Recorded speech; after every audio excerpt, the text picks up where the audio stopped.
Hi, I'm Scott Campbell. Welcome to my window painting tutorials. Lesson 125, Pizza Slice. Well, I'm back at Pietro's Pizza in Milwaukee, and I'm going to be taking off the fall theme. They usually take it off about 3 or 4 weeks ago, well before Christmas hits. And I do a winter theme, but then on this one section over here, by where they prepare the food, the pizza dough and stuff, I do a big Merry Christmas thing. But they didn't do it this year. They didn't call, and I was really busy, got busy with the KFCs and stuff, so I didn't even think of it. So it's almost January, and I'm taking off the fall thing, going to put up a winter theme. But obviously we'll forego the Merry Christmas side. That's just how it goes sometimes. I missed a couple other accounts too. There was a big account in Woodburn, a car dealer, that I didn't even get to because of the weather and stuff. And then a chiropractic office that I never made it to this year, who I painted with the last couple of years. So sometimes people drop off.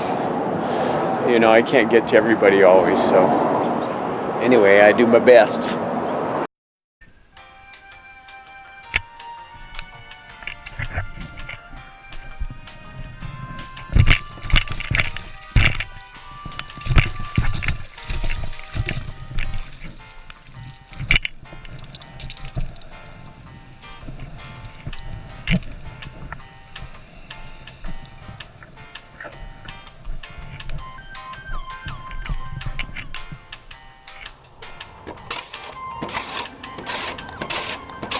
Scraping, scraping, scraping.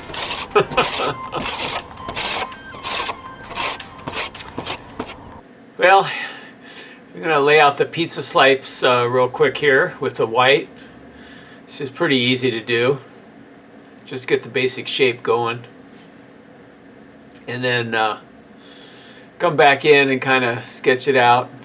Now I'm doing the steam, or the stuff wafting off the pizza. I used to use a roller for that.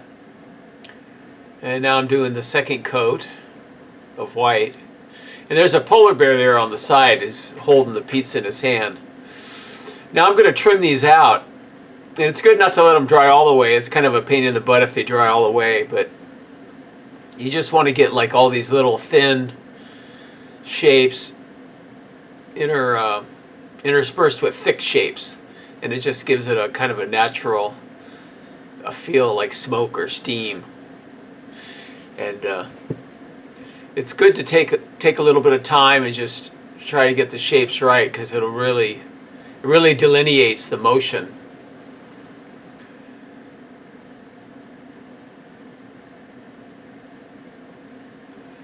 Next, I mix it up a color. I take some yellow and some brown, and I make kind of a golden brown color. And this is the color I'm going to use for the pizza crust. And I actually paint the whole thing in, not just the top crust part, but I end up painting the whole section in with this golden brown color. And this is the same color I use for like hamburger buns and, you know, donuts and things like that. Any kind of baked goods or bread. And I don't worry about doing 2 coats of that, because I'm going to go over it and over it with different colors. Now I'm going to mix up, I'm making me a spaghetti sauce. This is a tricorn black, that's the Promar 200 Sherwin-Williams, and I'm using my red from Miller Paint, and I'm mixing that together, and I'm making a color of spaghetti sauce. You can also use dark blue too, it works well also. But if you put too much dark blue, it starts looking like a plum color. So I've got this sort of spaghetti sauce color, and when I do it, it's just exactly like if I was putting some spaghetti sauce on a pizza. I just kind of smear it all over, and you don't have to do 2 coats, and you don't want it to be even. You want it to be, you know, different gradations of color, dark and light, just like you have some real sauce. Now I'm just taking my Confident Yellow Sherwin-Williams Promar 200, and this is just straight yellow. And same thing, I'm just putting cheese on it. Now down at the bottom, the cheese is really thick and it's dripping off the edge. So, but up higher, I'm just daubing it here and there. It's really simple. These are all single coat. And Now I'm going to make the highlight color and also the shadow color. I took the golden yellow color and added some brown to it to make the shadow, and then I took the golden color and added white to make the highlight. And I'm just going here on the crust on the top part, and you can see how I daub it in there and just kind of give it some shape. And then when I trap it in black later, it looks really awesome. It really defines it. I am also taking some of the golden color and I use it as a shadow on the cheese. It's pretty simple and straightforward. Okay, now I'm making a highlight color for the, or actually no, this is the pepperoni color. So I took some red and took some of the golden yellow color, crust color, and now I'm going to actually put in pepperoni. And you want them kind of oblong shape, you know, because it adds to the perspective a little. And then this one's kind of going off the end, and you know, some of them are hanging off. So it gives it a feeling of weight, you know, an actual like gravity to it. And then next what I'm going to do is go in and make a highlight for that color. I didn't make a shadow, but I take some of the red and mix it in the pepperoni color, and I mix it in with some white, and I'm just going in really quickly here and highlighting it. But you can see how fast and easy this is. It's just like making a real pizza. It's just like building it up. You know, you lay down your crust, and then you have your tomato sauce, and then you add your cheese, and then you add your pepperoni, and it's pretty simple. Just like making a real pizza. Now I'm taking my cell vinyl black and a couple of the flats and script liners, the brushes, and I'm going to add a little bit of water here to the black, thin it down a little. That's something you just got to get used to, depending on the weather, how much water you want to add or don't add. And first I'm doing the crust here.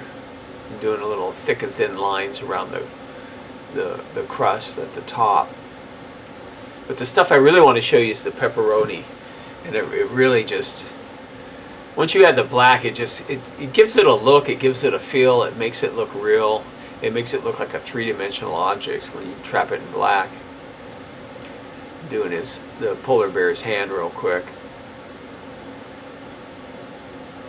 And the pizza's kind of a little bit off the perspective because it would be more flat, but I wanted to kind of be able to see the top of it, so I sort of cheated on the perspective.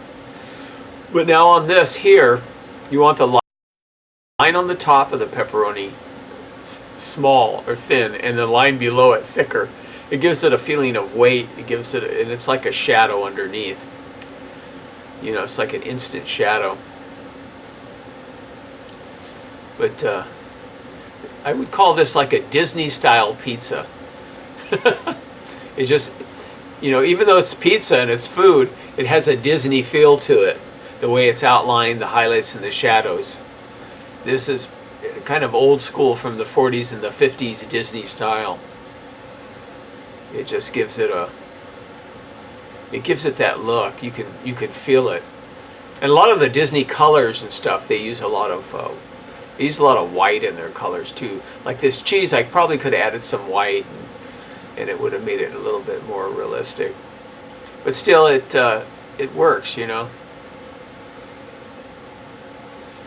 So you just kind of treat your slice of pizza as an event in itself. I mean, there's a lot going on. There's motion, you know. There's a feeling of three-dimensionality to it, and that's what you want to do because it's big, and that's what I'm featuring is a piece of pizza.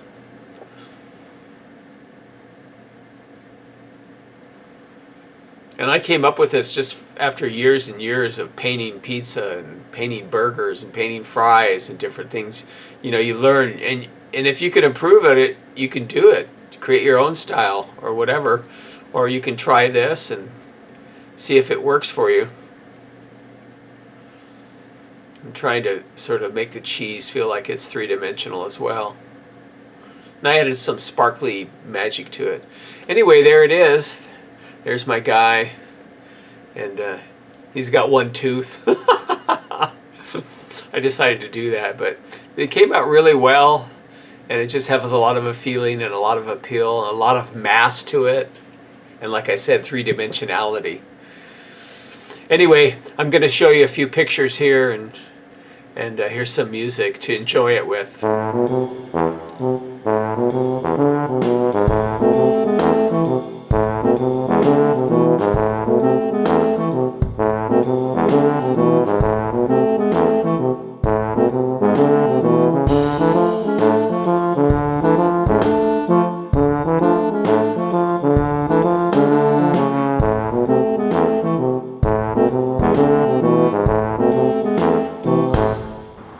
Well, I'm all done doing Pietro's winter theme, and I'm going to head in to get paid. And thanks for hanging out with me. Be sure and like the video and share it. And that's a great way to support my channel by doing that. And subscribe if you haven't already. And I'll see you next time. Bye.